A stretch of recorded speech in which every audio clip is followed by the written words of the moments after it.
কবি প্রকাশচন্দ্র রায়ের কবিতা অবাধ প্রেমের স্রোতে। তুমি সামনে আসলেই সুখের সাগরে জাগে উথাল পাথাল ঢেউ। বুকে রাখলে অনাবৃত কোমল বুক, মুখে ফোটে শীতকারের সপ্ত রাঙা খই। একটি চুম্বন আঁকলে কপালে কিংবা গালে, অকালেও বসন্ত জাগে ভূগোলে আমার। মর্ত থেকেও হয়ে যাই স্বর্গবাসী শচীপতি দেব।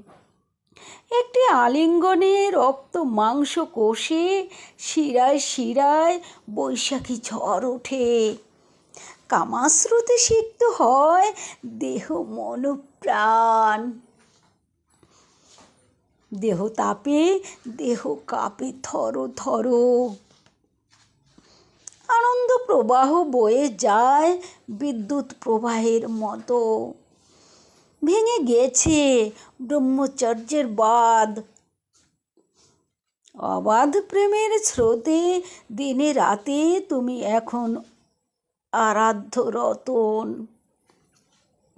মায়ায় কায়ায় সম্পৃক্ত করো জীবন চলার পথে। তুমি সামনে আসলে সুখের সাগরে জাগে উথাল পাথাল ঢেউ। ধন্যবাদ।